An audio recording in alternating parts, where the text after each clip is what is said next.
All right, so you know how we always say that food is fuel? Well, this deep dive might just flip that idea on its head a little bit. Oh, yeah. We're going to be looking at fasting and get this athletic performance. Really? Yeah. Huh. Seems kind of counterintuitive, right? Like you'd think skipping meals would make you weaker, not stronger. But there's this article by Alireza Abbasi. He's like a total expert in football and futsal science.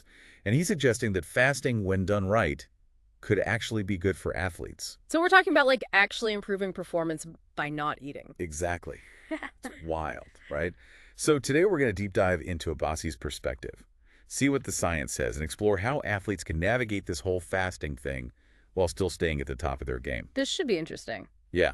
So to kick things off, Abbasi's main point is that fasting doesn't have to mean, like waving goodbye to your athletic prowess. Okay. And this is especially relevant for athletes who observe Ramadan, Right, Ramadan, yeah. where fasting is like a key part of their faith. Wait. So like imagine you're training for a big game or you're right in the middle of a tournament and you're also fasting. It's a whole other layer of challenge. Absolutely. And that's where this whole idea of timing comes in. Okay, so timing is key here. Absolutely. So Abbasi says that scientifically, the best time to train or compete is about 3 hours after the morning meal, when your body's properly fueled and all That that. makes sense. But here's the catch. For athletes who are fasting during Ramadan, their morning meal, well, that happens before sunrise. Oh, wow. And then they fast all day long until sunset. Gotcha. So now try picturing this. You're a futsal player, and your match is scheduled just 30 minutes after iftar. Iftar is the meal that breaks the fast at sunset. Oh, man, playing with a full stomach. I can't even imagine. Talk about a recipe for disaster. Yeah, indigestion cramps, sluggishness. Yeah. Not exactly a winning formula. Nope. So Abbasi suggests pushing those match times to at least 2 hours after iftar. Give the body some time to digest. Exactly. Give your system a chance to process all that food and turn it into energy you can actually use on the court. So 2 hours minimum post-iftar before hitting the game. That's the sweet spot. Okay, got it. Now let's talk training. Do athletes need to completely overhaul their routines while they're fasting? Well, it's not so much about overhauling as it is about adjusting. Okay. You got to listen to your body, Uh, right? Abbasi emphasizes the importance of modifying your training intensity during those fasting periods. I see. Because think about it, if you're already pushing your body to the limit, Yeah. and then you add fasting on top of that, that can lead to some serious issues. Like what kind of issues? Well, you're talking excessive sweating, dehydration, fatigue, Oh, yeah. especially in a sport like futsal where the heat stress is already high. Yeah, those guys are running constantly. It's intense. So it's all about working smarter, not necessarily harder during those times. Smart training. Smart training. Yeah. And a big part of that is hydration. Ah, yes, the good old H2O. Can't emphasize it enough, especially when you're fasting. Right. Abbasi is a big advocate for athletes getting enough fluids between meals, particularly those in hot climates. Yeah, I mean, if you're already losing fluids through sweat and then not replenishing them because you're fasting, that's a recipe for disaster. Absolutely. Dehydration can sneak up on you fast, and it can really impact your performance. So we've talked about timing, we've talked about training adjustments, but now let's get to the heart of the matter. What about fuel? Right. How do athletes make sure their bodies are getting the energy they need when they're not eating for long stretches? You're hitting the nail on the head. It all boils down to what you're putting into your body during those non-fasting hours. Okay. And here's where carbs, those energy powerhouses, come into play. Carbs. Yeah, carbs are essential. So Abbasi, he breaks down the different types of carbs. Okay. You got your slow digesting carbs, like whole grains. Yeah. These guys release energy gradually. Yeah. Then you got your fast digesting carbs.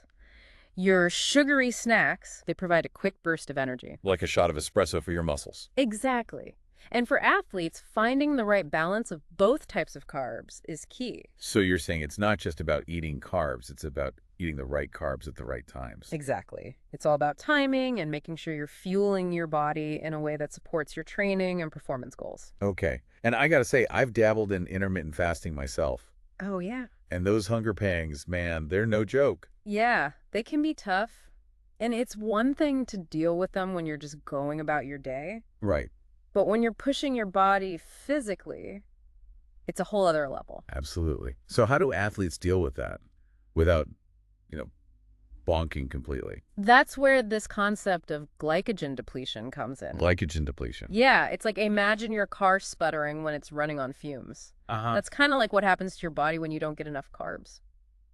So it's like running out of gas. Good. Basically, your body starts running low on its main source of energy, and that leads to fatigue, reduced performance, and even your brain function can take a hit. Wait, really? Your brain too? Oh yeah, think about it. If your brain isn't getting enough fuel from those carbs, your decision-making can slow down. You're not as sharp. And that's not exactly ideal when you're on the field or court needing to make split-second decisions. Definitely not. Yeah. It's like trying to run a high-powered computer on low battery. So we've talked about the challenges, but it doesn't seem like Abbasi is saying fasting is totally off limits for athletes. It's more about being strategic about it. Right, he's not saying don't do it, he's saying do it smart. So what are some of the potential upsides he sees to fasting? Well, what's really interesting is that he suggests that fasting, when approached correctly, can actually give you a competitive edge. Oh, wow. Okay, I'm intrigued. Think about it. Like, picture a basketball player in the final seconds of a close game. Okay. The pressure's on, but they're able to stay calm, focused, and make that game-winning shot. Yeah, that mental toughness, that ability to push through discomfort, that could be honed through fasting. Wow. So it's not just about the physical benefits. It's about training your mind, too. Exactly. It's about building resilience, learning to endure challenges, and maintain focus even when things get tough. So fasting is a form of mental training, almost like a mental workout. In a way, yeah. Yeah. It's about pushing your boundaries and expanding your capacity to deal with discomfort. I like that. So to wrap things up, it sounds like fasting and professional sports aren't necessarily mutually exclusive. Not at all. With careful planning, training adjustments, smart hydration strategies, and a balanced diet, athletes can not only maintain their performance, Right. but potentially even gain some mental benefits from fasting. Makes you think. It really does. And it leaves us with a pretty interesting question.